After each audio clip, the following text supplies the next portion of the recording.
Assalamualaikum warahmatullahi wabarakatuh. Alhamdulillahirabbil alamin wa bihi nasta'in wa ala umri dunya waddin. Wassalatu wassalamu ala asrofil anbiya'i wal mursalin sayyidina wa maulana Muhammadin wa ala alihi wa sahbihi ajmain, amma ba'du. Langsung saja kami dari kelompok 7 ingin mempresentasikan tentang teori hermeneutika Hasan Hanafi, yaitu yang terdiri dari Nadia Fahma Kamila, Muhammad Alti Rusada, Sri Sumarti, dan Agung Rahmatullah. Langsung saja, yaitu biografi Hasan Hanafi. Hasan Hanafi merupakan seorang intelektual Islam kontemporer yang mempunyai pengaruh yang sangat besar dalam diskursus teologi Islam. Hasan Hanafi ini sendiri lahir pada tanggal 13 Februari 1935 di Kairo, Mesir. Ia merupakan keturunan dari suku Berber dan Badui di Mesir. Setelah Hasan Hanafi memasuki usia 5 tahun, ia belajar mengaji Al-Quran pada Syekh Sayyid sebagai seorang ulama masa itu. Hasan Hanafi sudah aktif berpartisipasi dalam kegiatan demonstrasi. Muncul kesadaran nasionalisme dalam dirinya bersama sahabat-sahabatnya.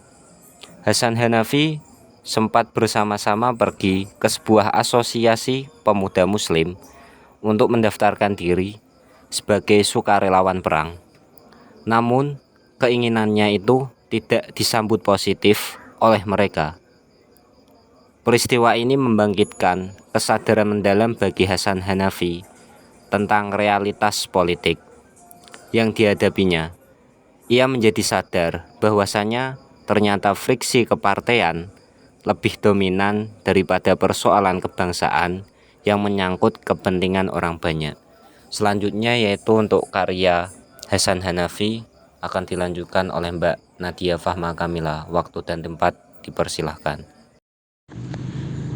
Baik, selanjutnya terkait karya-karya Hasan Hanafi. Nah, sebagai intelektual dunia, sudah banyak karya Hasan Hanafi yang mencerahkan publik. Tidak sedikit pula karya-karya yang sudah diterjemahkan ke dalam berbagai bahasa, termasuk bahasa Indonesia. Salah satu karya monumental Hasan Hanafi dalam proyek besarnya, yakni tentang At-Turas wa Tajdid, adalah Minal Aqidah ila Taurah, yang telah diterjemahkan ke dalam bahasa Indonesia oleh Asep Usman, Sujadi Putro, dan juga Abdur Rauf dengan judul Dari Akidah ke Revolusi. Dalam tulisan tersebut, Hanafi secara besar-besaran melakukan rekonstruksi ulang terhadap bangunan teologi umat Islam. Hanafi membongkar berbagai problem teologi yang menghambat kesejahteraan dan kemajuan umat Islam, kemudian memberikan langkah ideal dalam menyikapi hal tersebut. Nah, adapun karya beliau yang lainnya itu ada yang namanya Muqaddimah fil Ilmil Istighraq. Nah, karya tersebut telah diterjemahkan ke dalam bahasa Indonesia oleh Muhammad Najib Bukhari dengan judul Oksidentalisme, Sikap Kita Terhadap Tradisi Barat. Lalu ada juga Al-Usuliyatil Islamiyah yang telah diterjemahkan ke dalam bahasa Indonesia pula oleh Kamran As'ad Irsyadi dan kawan-kawan dengan judul Aku Bagian dari Fundamentalisme Islam. Lalu ada lagi Madza Ya'ni Al-Yasaril Islami yang telah diterjemahkan ke dalam bahasa Indonesia oleh Muhammad Imam Aziz dan Muhammad Jadul Maula dengan judul Kiri Islam.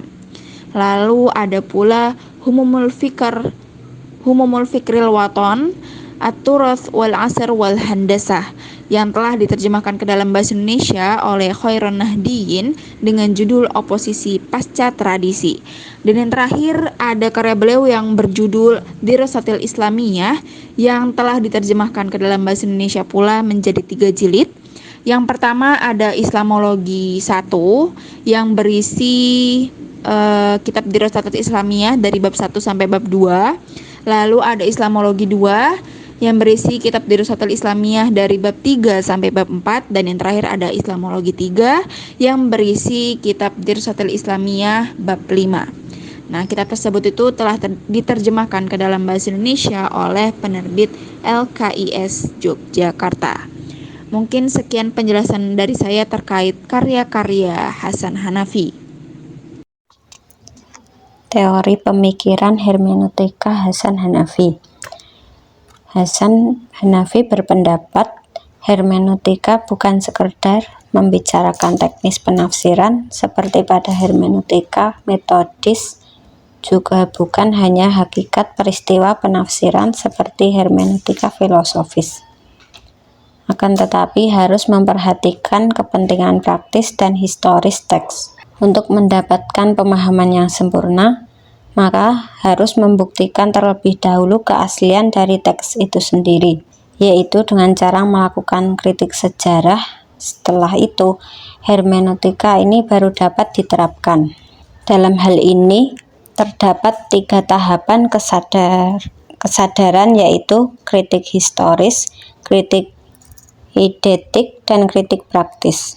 Yang pertama, kritik historis. Kesadaran historis ini berfungsi untuk memastikan keaslian teks yang disampaikan oleh Nabi. Dalam artian, kritik historis ini berada dalam dimensi horizontal yang bersifat historis, tidak berkaitan dengan dimensi vertikal yang sifatnya metafisik. Oleh karena itu, kritik historis harus didasarkan pada aturan objektivitasnya sendiri dan bebas dari intervensi teologis, filosofis, mistis, atau fenomenologis. Menurut Muhammad Aji Nugroho yang mengutip dari pendapat Hasan Hanafi, prinsip-prinsip kritik sejarah terdiri dari 3 poin. Yang pertama, teks ditulis secara inverbatim, yang artinya teks harus ditulis sesuai dengan kata-kata yang pertama diucapkan. Kedua, teks diterima secara utuh tanpa ada kekurangan dan kelebihan. Yang ketiga, Nabi atau malaikat hanya sebagai penyampai pesan Tuhan secara inverbatim kepada manusia. Maka hermeneutika ini tidak merambah wahyu ketika belum diturunkan kepada Nabi. Yang kedua yaitu kritik eidetis. Proses berikutnya yang harus dilakukan oleh penafsir yaitu menginterpretasi teks yang secara teknis disebut eidetik. Namun Hasan Hanafi belum menemukan pengertian tersebut. Kritik ini berfungsi untuk menginterpretasi teks yang telah divalidasi. Dan dalam konteks ini, ilmu usul fikih merupakan ilmu yang pas dan komprehensif dalam mengambil hukum dari dasar-dasarnya. Di dalam proses tersebut, Hanafi mensyaratkan 2 hal, yaitu seorang penafsir tidak boleh berpegang pada salah satu dogma yang ada. Dan yang kedua, tiap fase dalam teks harus dipahami secara keseluruhan yang berdiri sendiri mengingat teks suci diturunkan secara bertahap dan mengalami perkembangan. Hanafi juga menjelaskan bahwa dalam tahapan tersebut terdapat beberapa tahapan analisis, yaitu analisis bahasa sejarah dan generalisasi. Dalam tahapan analisis bahasa ini, penafsir harus menggunakan analisis linguistik dan sintaksik untuk alat dalam memahami teks suci. Selanjutnya, dalam tahapan analisis sejarah, penafsir harus memperhatikan sosiohistoris teks. Sedangkan dalam tahap analisis generalisasi, penafsir harus menemukan suatu makna dari teks pada saat ia diturunkan dan sejarah yang melingkupinya supaya mendapatkan pemahaman baru dalam menyikapi permasalahan yang terjadi dalam masyarakat.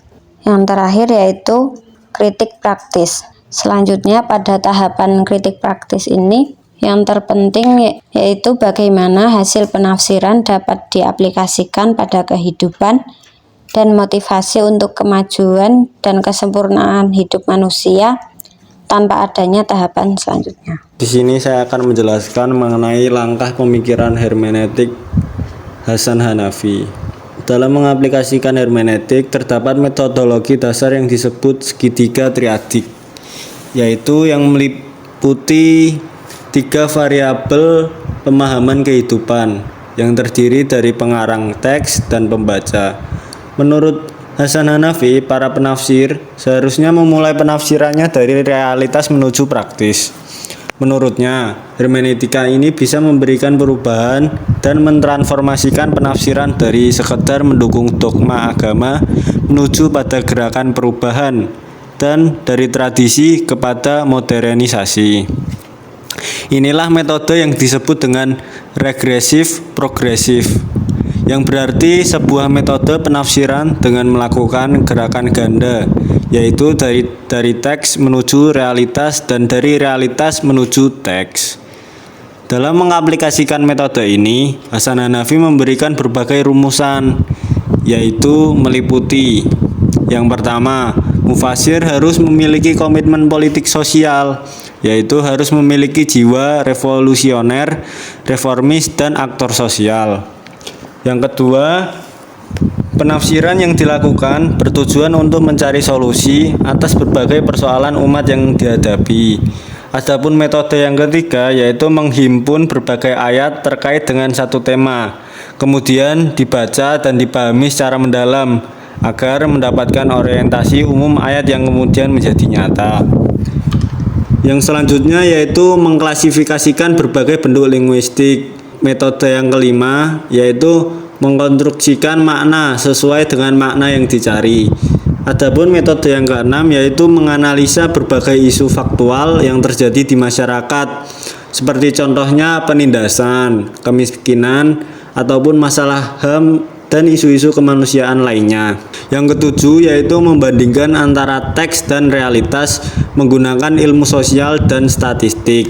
Yang berikutnya yaitu mendeskripsikan model-model aksi, artinya transformasikan teks dari teks ke tindakan, teori praktek, dan pemahaman keperbuatan. Dan selanjutnya yaitu contoh-contoh pemikiran hermeneutika Hasan Hanafi. Contoh penafsiran dari Hanafi yaitu dalam konsep al-mal. Menurutnya, al-mal tidak hanya sekedar uang, akan tetapi kepemilikan atau kekayaan secara umum. Kata al-mal juga disebut 86 kali di dalam Al-Quran dengan kalimat yang berbeda-beda.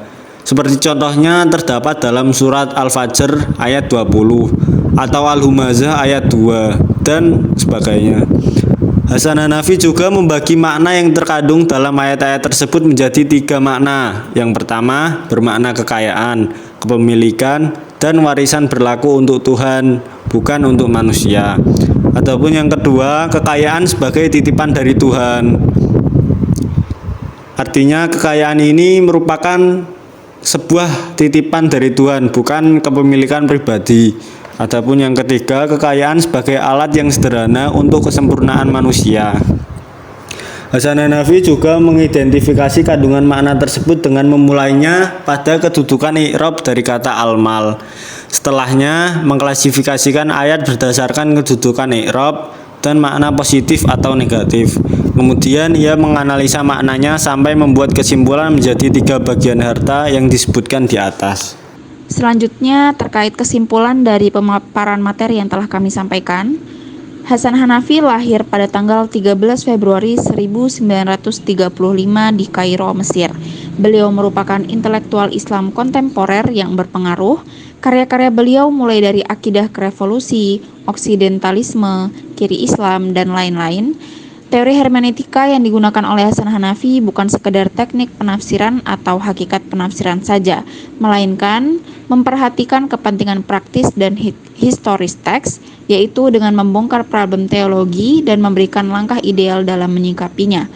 Adapun 3 tahapan kesadaran yaitu kritik historis, kritik eidetik, dan kritik praktis.